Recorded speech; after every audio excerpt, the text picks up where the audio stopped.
কথায় আছে, যার ধন তার ধন নয়, নেপোয় মারে দই। রাজ্য সরকারের হযবরল দশা দেখে এই কথাই মনে পড়ল। চিত্র 1। আরজিকর ধর্ষণ ও হত্যাকাণ্ডে গ্রেপ্তার এক অভিযুক্তকে আনা হয়েছে শিয়ালদহ আদালতে, সাধারণ প্রিজন ভ্যানে করে নয়। কারণ সাধারণ প্রিজন ভ্যানে আগেরবার আনায় বিতর্ক তৈরি করেছিল খোদ অভিযুক্ত সঞ্জয় রায়। মুখ খুলেছিল প্রিজন ভ্যানের ভেতর থেকেই। যা বলেছিল তার মর্মার্থ হলো পুরোটাই ষড়যন্ত্র, তাকে ফাঁসানো হয়েছে। সবটাই জানে কলকাতার প্রাক্তন পুলিশ কমিশনার বিনীত গোয়েল। অর্থাৎ পুলিশই ষড়যন্ত্র করেছে।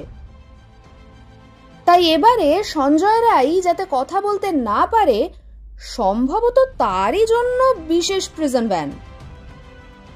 কালো কাঁচে ঢাকা, বাইরে লোহার জালের গার্ড দেওয়া, আর গাড়ি ঘিরে বিশাল পুলিশ বাহিনী। ঘেঁষতে দেওয়া হয়নি কোনো সাংবাদিক ও ক্যামেরা পার্সনকে। কিন্তু এতেও নিশ্চিত নয় পুলিশ, তাই ক্রমাগত বাজানো হলো হর্ন, আর গাড়ির বনেটে চেপে গাড়ির ছাদ চাপড়ালো পুলিশরা। মারো তালি। হ্যাঁ, তালি বাজালো পুলিশ। কি অপূর্ব দৃশ্য! বাজাও তালি।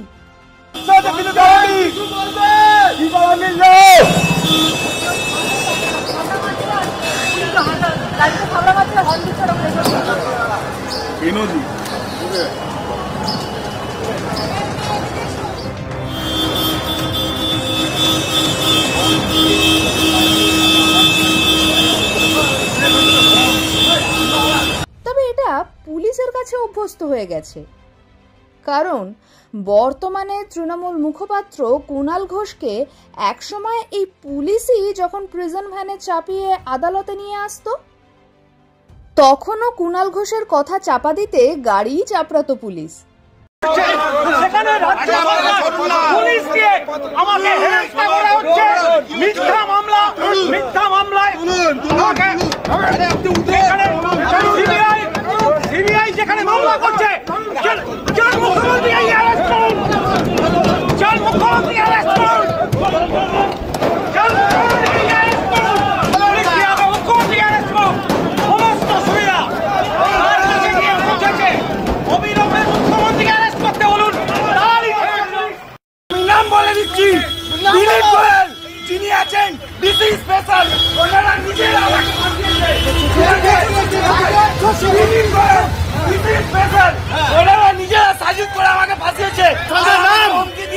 সঞ্জয় রায় কিন্তু অভিযুক্ত। সে এখনো পর্যন্ত অপরাধী, আসামি বা দোষী নয়। সেই বিচার মহামান্য আদালত করবেন।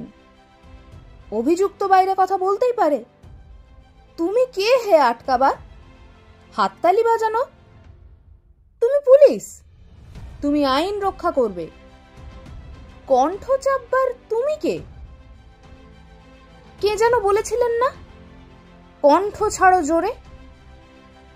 আজ তিনি কোথায় কে জানে। চিত্র 2।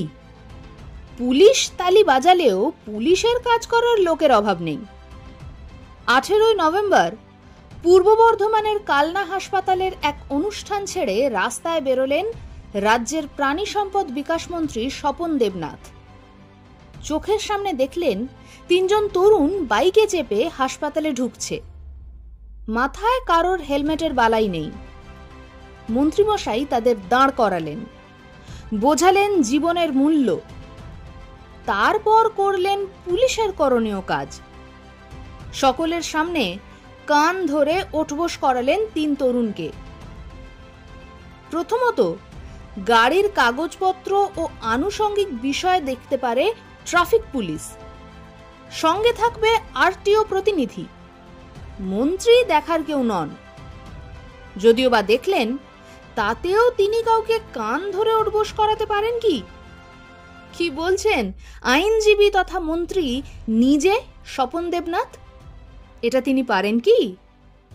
এটা কি আইনের চোখে বেআইনি নয়?